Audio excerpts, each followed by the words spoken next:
following 4 Aces production is for mature audiences only. Listener discretion is highly advised.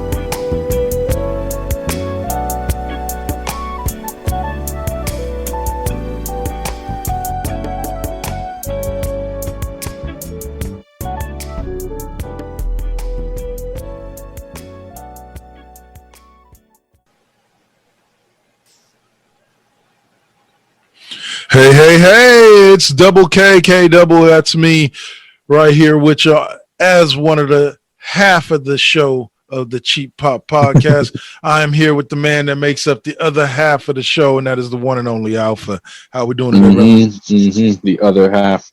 Last week we came at you with some comics and some Loki and some Bad Batch, I think. This time we're going to be rolling through exclusively with WWE Hell in a Cell. We're going to be doing a review of that as we roll into Money in the Bank coming along soon. Amen to that, sir. Amen to that. There are those out there that were disappointed by the Hell in a Cell pay-per-view. I was not one of those people. I enjoyed, especially the multiple Hell in a Cell matches, not to mention the fact that this is one of the first time that I've ever seen them do this.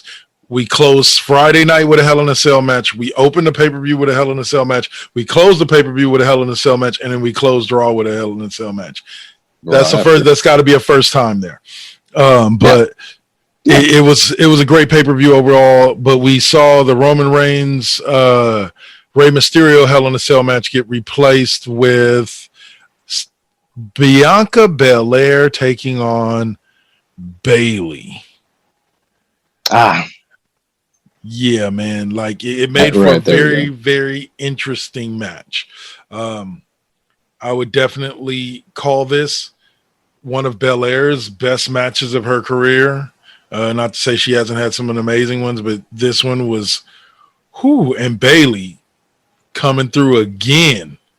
And was this Bayley's first Hell in a Cell match? I want to say no. Nope, I want to say she's okay. So go ahead. I know for sure. I'll tell you more, but I know for sure this is either her second or her third. Okay. Well, as you can see, unfortunately for Bayley and her fans, she lost this match to Bianca Belair. So, and still, your WWE SmackDown Women's Champion, Bianca Belair, the EST of WWE. One of my favorite gags in this match was that you'll see Bayley pulls out 2, which is basically 4. It's each one is 2 kendo sticks tied together by the end. She pulls out 2 of those. Keenly eyed viewers will remember that she tried this gag last year in the Cell against Sasha Banks, and it went fucking horribly. Rather than doing the duct tape on the kendo sticks before the fucking match, she did it during. And so during the match, if you remember, she gets some duct tape and she tries to tape them together, and then she does it fucking horribly. But first she spends like 30 seconds just trying to get open the fucking duct tape with like her teeth and shit. Yeah. But it happened last year because I remember she pulled them out in the match with Belair, and I was like, oh shit, she did it successfully this time. Good job. Oh man, it kills me, man. And I will say one of my favorite spots was the KOD on the ladder. But once again, yet another matchup that shows you don't need blood to make an effective hardcore or cell or cage match. You don't need blood. It's nice, but you don't need it. You don't need the color. Right. And these 2 ladies gave us a show and a fucking half with athleticism. From some of the spots that they chose that they did with Bianca Belair's hair. Bayley was extremely inventive with that hair. And no, they did a lot of really interesting angles with the hair in this match. They did a lot of tying it around different spots and knotting it here and there. It was really impressive. And if I'm not mistaken, Bianca at one point was moving with the knot still attached to something, which fucking insane. I believe she began her comeback with her hair tied to the bottom rope. And Bayley had tied it to the bottom rope. So, but I love the fact that they're putting Belair over like this. I think she completely deserves it. She's got the personality. She's got the look. She's got the fucking skill. in ring to make shit look good. Right. Absolutely. And yeah, I can't wait. I can't wait to continue to see her defend this title. Yeah. Because whether people know it or not, I have this weird suspicion that as soon as Sasha Banks comes back, that's going to be their first match. Because we kind of only had that one-off match at WrestleMania that Bianca won, and Sasha ain't been seen since. Telling you, I think Sasha Banks may return at SummerSlam, but I haven't heard anything. SummerSlam, okay, I believe that. I'm just saying, if it happens, you heard it here first. Cheap Pop Podcast, first, right? Cheap Pop Podcast. Now let's roll on to the next match, which is in Indie Diehard's Wet Fucking Dream Part 2 with Tyler Black versus Claudio Castagnoli. Yeah, I love the match they gave us at WrestleMania, and I can say I love the match that they're giving us here. And I like the twist, because I believe Cesaro won the last 2 matches, did he not? Yes. Yeah, and so I like the switch with Seth getting the sneak win on Cesaro and walking away. I truly, truly, truly love this storyline. Seth Rollins plays the asshole bad guy so well it's not even funny. Mm-hmm. At least they had the courtesy to in kayfabe write it in as now he's attacking Cesaro because Cesaro attacked Reigns. Like right. at least we're using the laws of the WWE universe, right? No shit. And what they can give us and what they always give us in ring is A+ work, no matter who wins. Yeah. You know, what they give us is A+ work, and it's been proven time and time again. And Seth Rollins, I don't understand how anybody ever says that WWE wrestlers can't wrestle when a man like Seth Rollins exists within the WWE. Mm-hmm. Mm-hmm. That man can wrestle his ass off no matter who you put him in the ring with. He can make them look good, or he can make himself look good. He reminds me of, and follow me here, he reminds me of HBK. Because as much of an asshole as HBK was in ring, you could put him in that damn ring with just about anybody, and give you a 5-star match. But go ahead. Exactly. Not to delve too much into that, just to skim over it a bit. I've said for years and years that Roman Reigns was not the guy, and what I mean by that is not Roman Reigns is not talented enough to be the guy, or Roman Reigns is not good enough to be the guy. Roman Reigns is not your John Cena. He is not your Stone Cold. He is not your Hulk Hogan. Roman Reigns is your Randy Orton of this generation. He is going to be the big, brooding badass that you shouldn't be able to tell whether he's a good guy or a bad guy or not. Whereas Seth can dominantly do both in fucking spades. Given that it usually takes him doing them on accident to do it right. But hey, we've put the man in the ring with anybody from Sting to Finn Balor to Triple H to Triple H, and he's given us all-star performances left and right. And I thought, like you said, with their history as far as both being good top indie guys, this was a dream matchup for a lot of people, and we got 16 minutes worth of love and fucking and people just making wrestling. Exactly. There's a difference. But they have moved. I think they are moving Seth off. Just to talk a little bit about what he's doing right now, off of the Cesaro train, and it looks like the rumored matchup between him and Edge may be happening at SummerSlam. Give it to me. If you've been watching SmackDown the last couple of weeks, then you know that you'll know that they've kind of been setting that up. The most recent weeks of Seth Rollins thought he was going to be the one to face Roman Reigns for the belt at Money in the Bank, and it ends up being Edge. Like I said, I don't really see Roman Reigns dropping the belt until at the earliest SummerSlam. So I doubt that, but even though him and Edge are going to give us an amazing match, I doubt that Edge is going to win the title. But somebody spun a fan fiction type of story where they said basically Seth Rollins will interfere in the main event at Money in the Bank between Edge and Roman Reigns and cost Edge the Universal Championship. And that will lead to their SummerSlam match. Okay. I'm going to counter that with, I believe we'll see Styles versus Edge before we see Rollins versus Edge. Really? Even with Styles being on Raw? Yeah. Even with them being on different brands, I rely on that only because the only one that Edge really voiced a lot of concern with getting in the ring with, I know, was Styles. I know we talked a lot about getting in the ring with Styles eventually.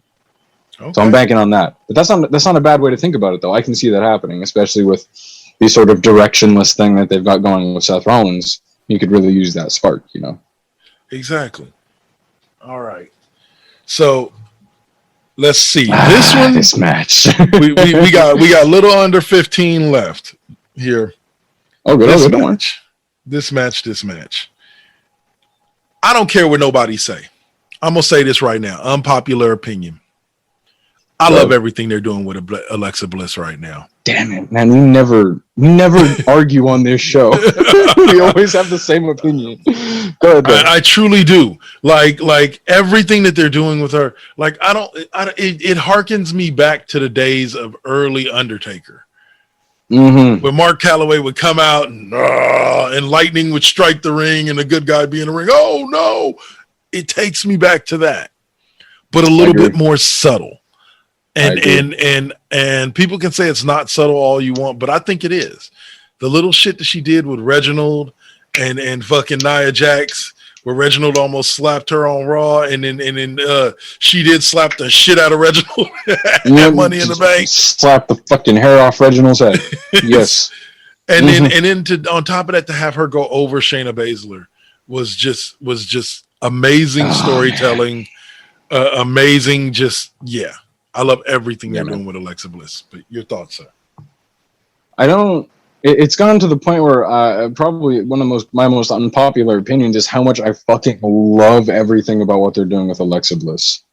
You know, like I go everywhere and everybody doesn't really like it, and apparently she doesn't like it. But really? I don't think it's bad. You know, I do think it's really cheap that they've essentially sort of given her the Fiend gimmick up until Bray Wyatt's able to come back and really put the hat back on it, you know, and go ham with it. Yeah. So I get that. It's a way to keep the whole Fiend entity alive. And it stays with this ongoing theory that I've told you about, where everybody who comes into contact with the Fiend is not fucking okay after. Right. Alexa Bliss is the prime example of that. And I like that they're upholding that. But I just love seeing Reginald not go over. And I love seeing Nia not go over. And it pains me to see Shayna not go over, because I believe at this point Alexa Bliss has proven herself to be almost a veteran of sorts in the women's division in terms of being reliable and in terms of being someone that you can lean on for a good fucking match regardless of who it's against. Mm-hmm. I think it's important that Shayna looks good going forward, but if it means it's at the cost of seeing Reginald get the fucking mustache slapped off his lips, I'm not tripping. And as you can see, people, he is not a Reginald fan. No, not a Reginald fan. I think that Reginald is somebody that I don't think he necessarily has the promo skills to carry his own character, but I agree with you that it's the thing he has him in is one of those shitty storylines that sometimes WWE writers give you. But as far as Alexa Bliss goes, like, I like the whole idea of her kind of being this twisted little, and to be honest with you, it kind of left me wanting, to be honest with you, her to team up with Nikki Cross again, because Nikki Cross and her superhero gimmick, and then Alexa Bliss and her like dark daughter gimmick, I think would work very well together. Yeah, no, I think there was a match on Raw or SmackDown. I believe it was on Raw. Shit, yes, Raw or SmackDown, where it was Alexa and somebody else versus Nikki and somebody else, and they're in completely new gimmicks now. And it's one of those moments where it's just like, that's got to be fucking cool looking back and being like, a year and a half ago we were a tag team, now we're working the most outlandish fucking gimmicks that we've ever worked across the ring from each other this time. I think that's pretty cool. Well, they did tag team together to take on Nia and Shayna. Yeah. And they actually ended up winning the match. But that's what I was saying. Like, I like the dichotomy between the two of her being kind of like this dark side and Nikki's this rah shit superhero. Yeah. It'd be kind of like Blade working with Captain America. You get what I'm saying? Like, yeah. So like, but it's something that, yeah, that's it. I enjoy Alexa Bliss. I enjoy what they're doing with her. I just hope that they continue. When the Fiend comes back, either they pick up the feud between those two, and maybe she possesses one of the male wrestlers to kind of come to her side and wrestle for her. You know, but she possesses a champion to face the Fiend for her, because like the Randy Orton versus Alexa Bliss was nice enough because it was kind of obvious it was the return of the Fiend. But yeah. But because Randy beats women, but yeah, you know, but we really would need like her, if she's gonna face off with the Fiend. We really need, which would make logical sense after the last time we saw the Fiend was at WrestleMania when she turned on him. So it would make a lot of sense for the Fiend to come back after her. But then, like I said, you have to give her a champion. You have to give her a male champion to be able to get in the ring and fight for her. See, here's the thing. Despite the fact that it's impossible right now, if you look back on who the Fiend has affected inadvertently since becoming the Fiend, the perfect person for that to be would have been Braun Strowman. I was just thinking the exact same thing. Yeah. Braun would have definitely. And given his history with Alexa, there is so much built in fucking depth to that right away just from the years of their career. That would have been a total cash-in. So sad, even more now in retrospect. Fuck. It's okay. Hopefully we'll find somebody. Somebody. A lot of options. All right, so we got a little bit of time left at the end of this segment before we go to commercial break, and then we'll come back to talk the last 3 episodes in the main event.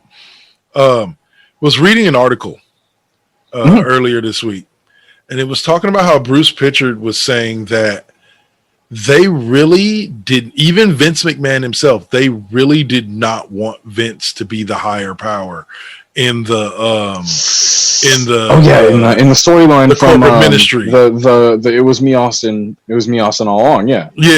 Like not even Vince. Like they thought it would have been a great way to debut a new character. Which, by the way, we'll shoot this down right off the back. There was rumors at one point that it was Christopher Daniels, but Christopher Daniels said he was not. That Christopher Daniels said that he was not in any way in talks with WWE at that time. So, oh my god, I'm sorry. Like, it's not possible, and that never would have happened. But think of the fucking universe. Wherein what was that 2002, 2001? Yeah. Think of the fucking think of the timeline that you would be in if that hood comes down and it's Christopher fucking Daniels. Oh my god, the rift in the timeline that would create, bro. Bruce Pritchard also brought up the fact that he said that it very well another person he thought would have been good, but you would have had to move the timeline up a little bit. He said Paul Wright. He said Big Show would have been would have been an amazing reveal. Yeah. And he's like, and then when you think about how they eventually put Big Show with Undertaker as a tag team, he's like that would have made it that much better. He goes, and then the reason why nobody wanted to be McMahon was because of the fact that they wanted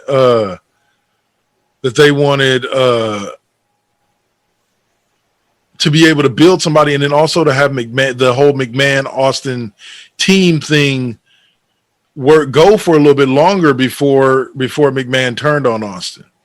You're right. It just brought it all to that peak too quickly.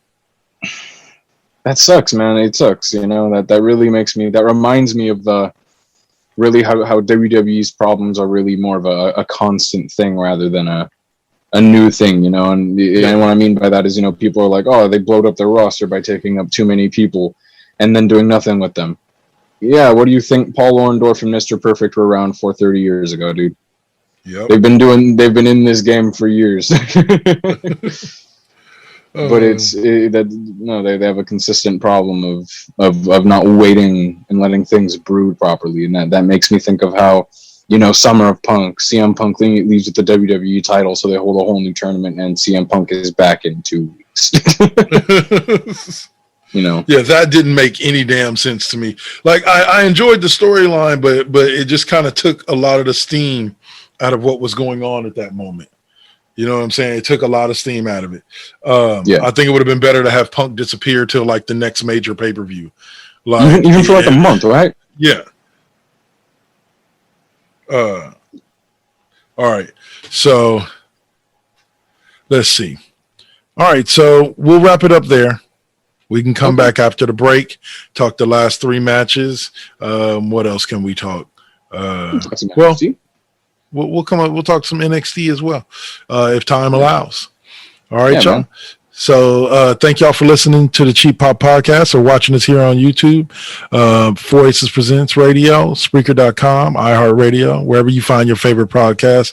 And remember, y'all, like we do wrestling, we do comic books, we do it all.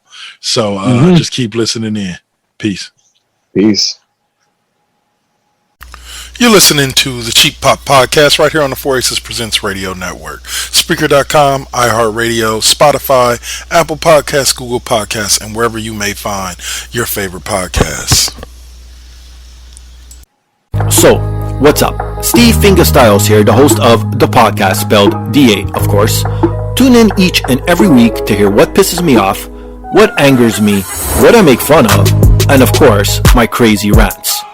I also have incompetent co-hosts, cool guests, and a silent producer that sucks. So what more do you need from a podcast? You can listen on Apple Podcasts, Stitcher, TuneIn, SoundCloud, and the Pod Bros Network. Peace.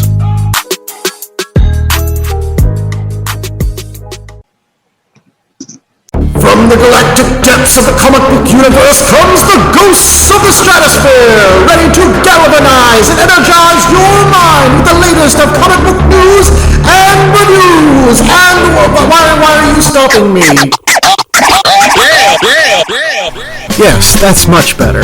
Hi, this is Andy Larson for Ghosts of the Stratosphere. Join me every week along with my co-hosts Rob Stewart and Chad Smith, as well as a cavalcade of fantastic comic book guests, as we dish out heaping helpings of the greatest and latest of comic book news and reviews. New shows posted every Tuesday with bonus shows every first Friday of the month. You can find us on iTunes and Stitcher under Ghosts of the Stratosphere, as well as on our website, www.gotstratosphere.com. Hope to see you soon, folks. And we're back, y'all. Hey, how you doing? It's me, Double KK Double, and I'm here as always with the one and the only Alpha. How you doing, brother? You know it well, and you know damn well what we're here to finish. Motherfucking Hell in a Cell. Let's get to the other half. Hell in a Cell. Yeah, I remember those days. All right, so after we had the beautiful and lovely Miss Alexa Bliss defeat Shayna Baszler, we came across what is one of those rivalries that it's so personal because the two are so close in real life. And watching these two beat the living snot out of each other was just fun. Sami Zayn and Kevin Owens delivered in ways that I don't see often. And I say I don't see often enough and would love to see more. Yeah. Your thoughts how it goes in wrestling. In wrestling, you always sell best for your closest homie. And that always rings true when you watch Sami Zayn and Kevin Owens beat the living shit out of each other. Knowing them, Kevin Owens would have probably went over here if it was all up to their choice, because they have the on-running thing of Owens eating Sami Zayn alive. Yeah. Pretty consistently. But but actually this time we had Sami Zayn go over. And in recent months, if I'm being honest, Sami Zayn has done a lot to physically come a long way. Physically he's been being put over pretty well as an actual intimidating force, if not something who's just smarter than everybody else. And I like that. I like that way of booking Sammy as a weird fucking trickster god that sometimes manages to get thwarted. I like that Kevin Owens is pretty consistently the only one that's able to do it.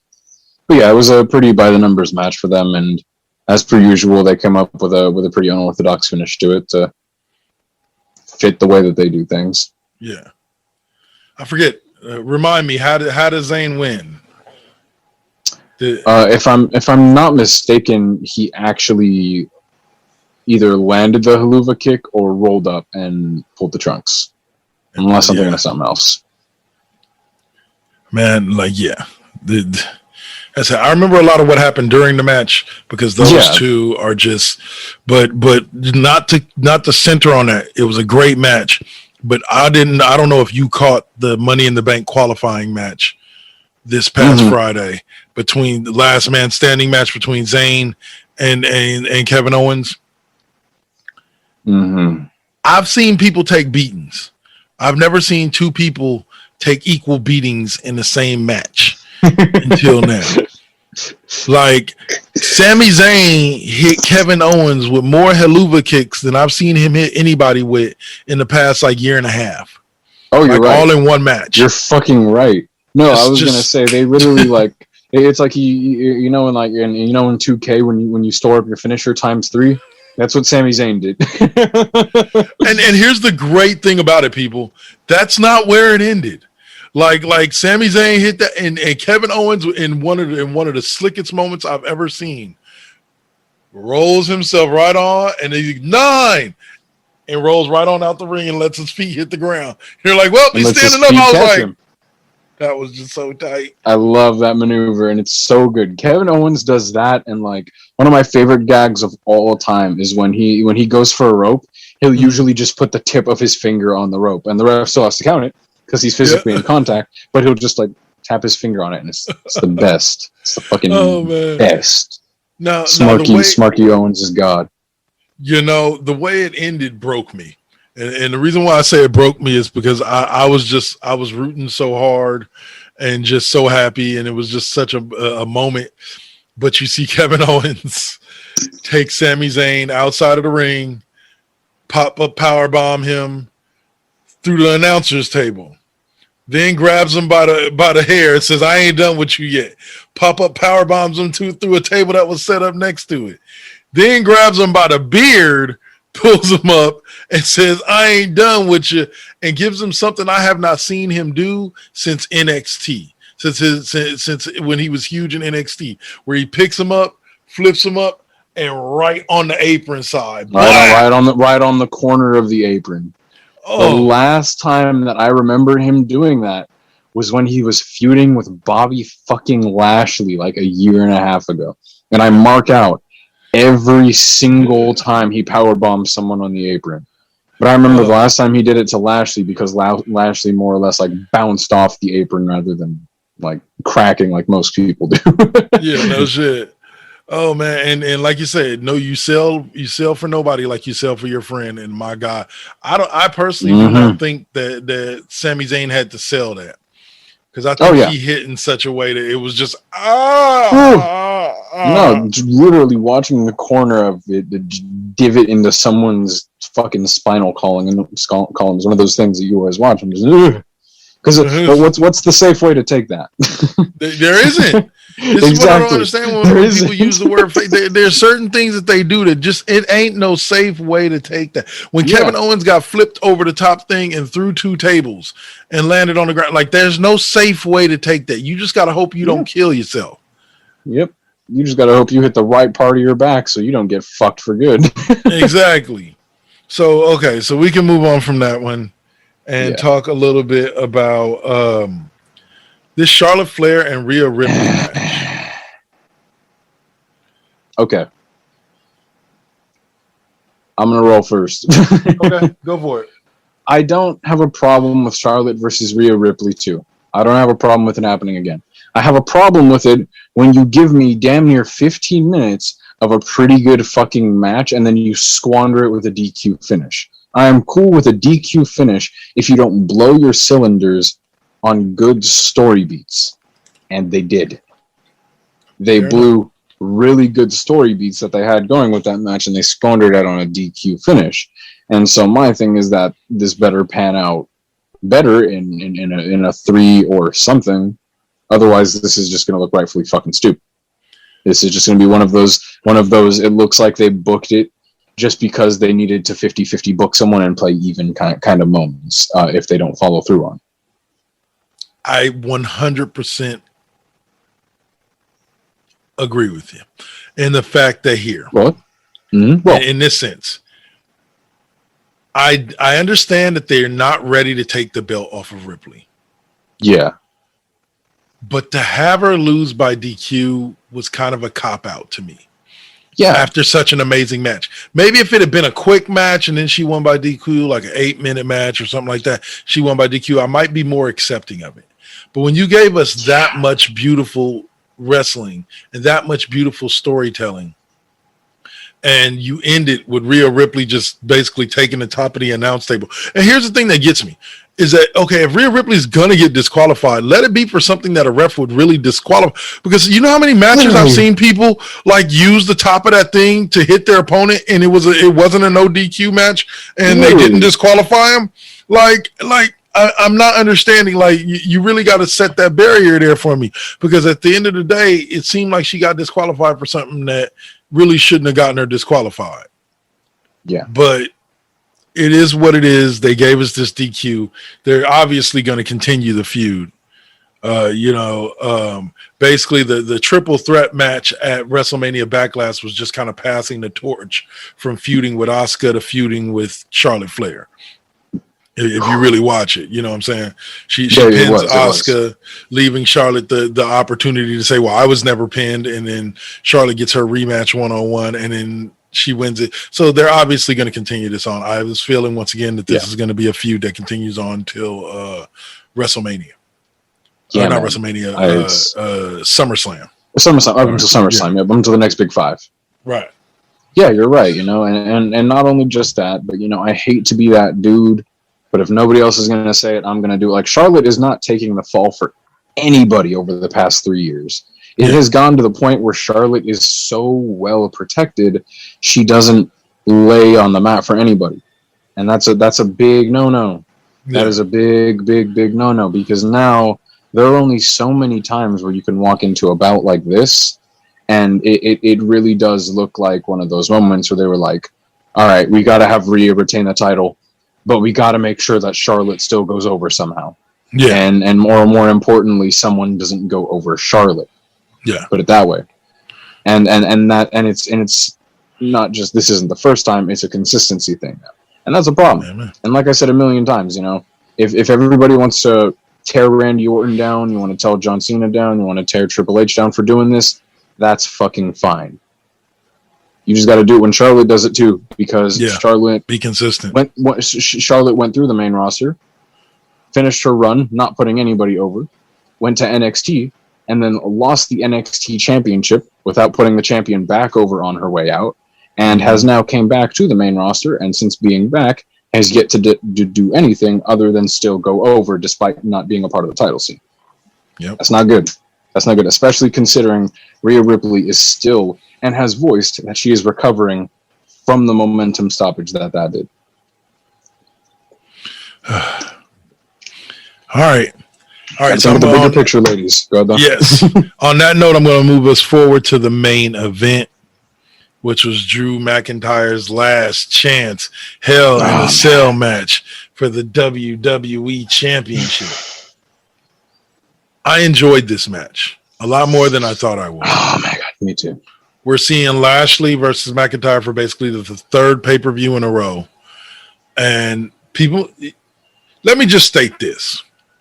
I'm sick and tired of the people that bitch about the same matches every week or the same matches from pay-per-view to pay-per-view. And the reason why I'm sick and tired of it is you obviously do not realize long-term storytelling on what that is. Long-term storytelling means you're going to see this person versus this person, unless it's a faction versus a faction. If it's one person and one, you're going to see those people in multiple types of matches, but they're always going to be facing off, or every now and then they may throw them in a tag team together. But long-term storytelling means you're going to see these two people face off for an extended period of time, 30, 60, 90 days. Consistently. I'll use a quick side example. Everybody was booing the loss by Zelina Vega this week on SmackDown. I was cheering it because they're trying to build a star in Liv Morgan.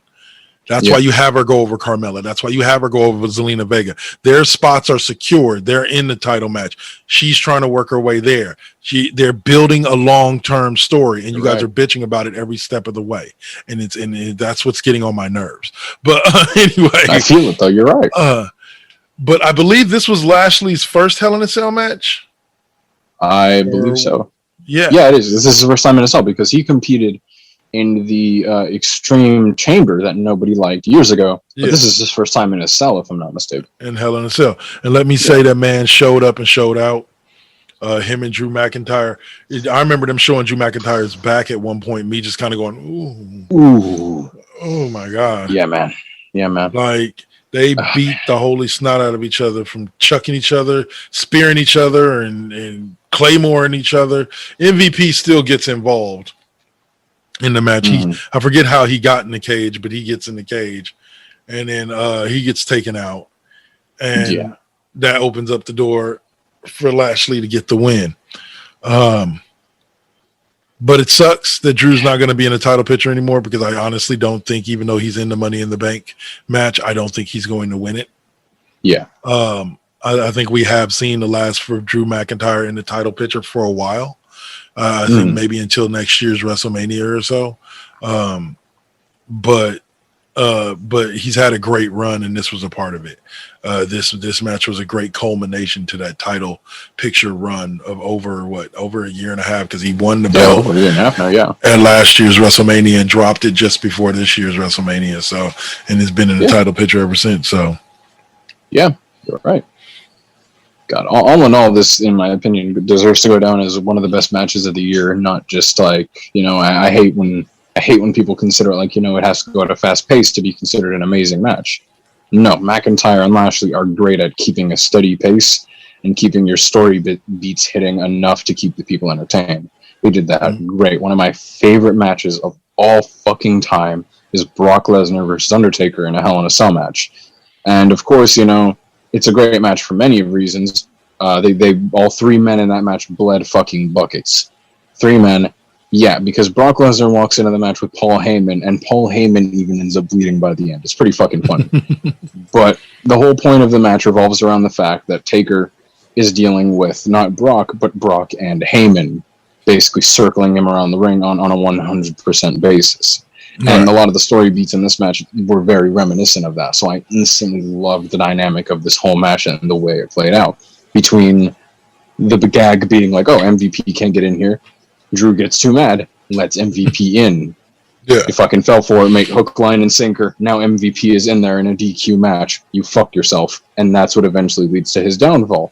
And now, I didn't like it at first, because I like for a champion to look strong. But as we roll through the entirety of the Bobby Lashley storyline, you can see that the only reason he can win against Drew is because he has MVP. His leg up every single time has always been MVP. And I fucking like that. That's how you make a manager important. That's how you make a manager important with a big storyline. When in the main event of WrestleMania, the only thing that stops the Claymore from hitting is MVP. And even now, months after, the point of this all is that Lashley has MVP to lean on. Yep. McIntyre does not. And that's the outlier, and that's why the final image of this pay-per-view was Lashley and MVP standing together with the title. Because without MVP, I don't think Lashley makes this run. WWE writers didn't quite know what to do with him. So in a figurative and in a storyline sense, MVP has been the reason why we have the Almighty Era. Like, of course, what Lashley does in ring helps, but absolutely. It helps that Lashley is a world-class fucking athlete or some shit. Let's see. All right, so just an update. Bobby Lashley will be facing the one and only Kofi Kingston at Money in the Bank. for the WWE title, a match. Unfortunately, I do not expect Kofi to win, but it's going to be nice watching the two go head to head. Yeah, man. All right, brother. So update us on the NXT.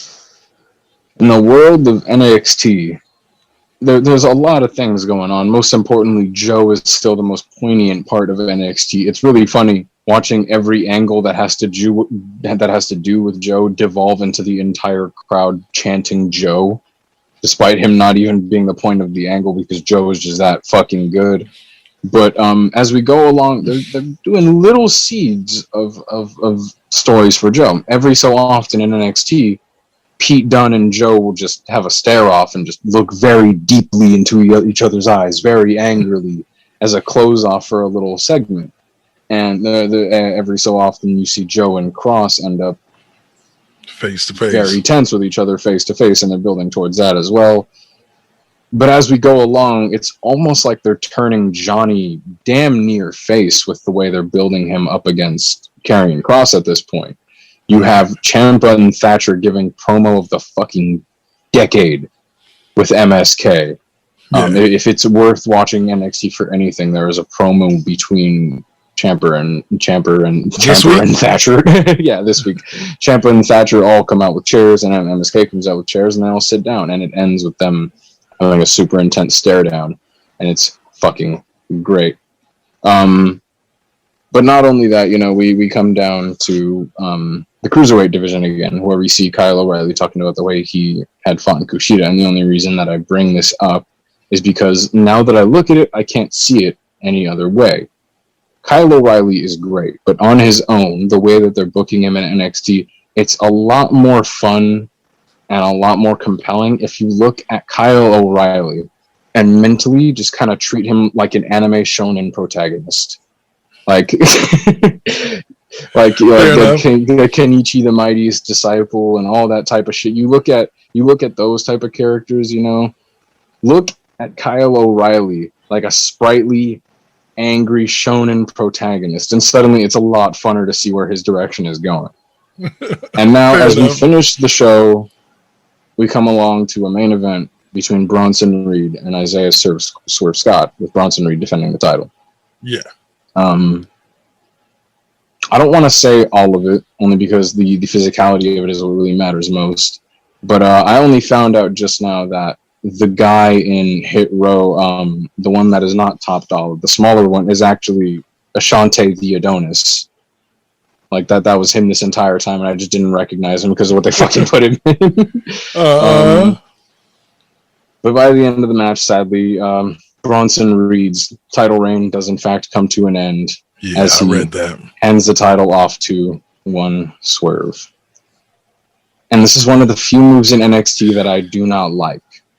And just to hit a few of the points, I don't believe every good heel needs a team, okay?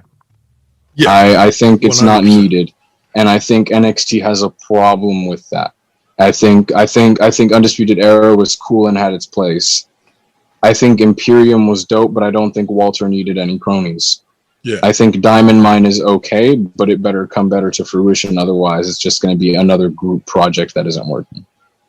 They have this thing in NXT where most heels need cronies for no reason. Shayna was great, and then they gave her Marina Shafir and Jessamine Duke for no reason. They didn't really add anything to the project.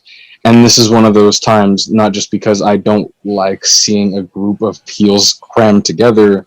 I feel like Isaiah Swerve is one of those people that is so fucking talented that he can do this on his own. And I think it's important that Swerve digs his own path as a heel standalone without being a chicken shit I win because of my homies kind of heel.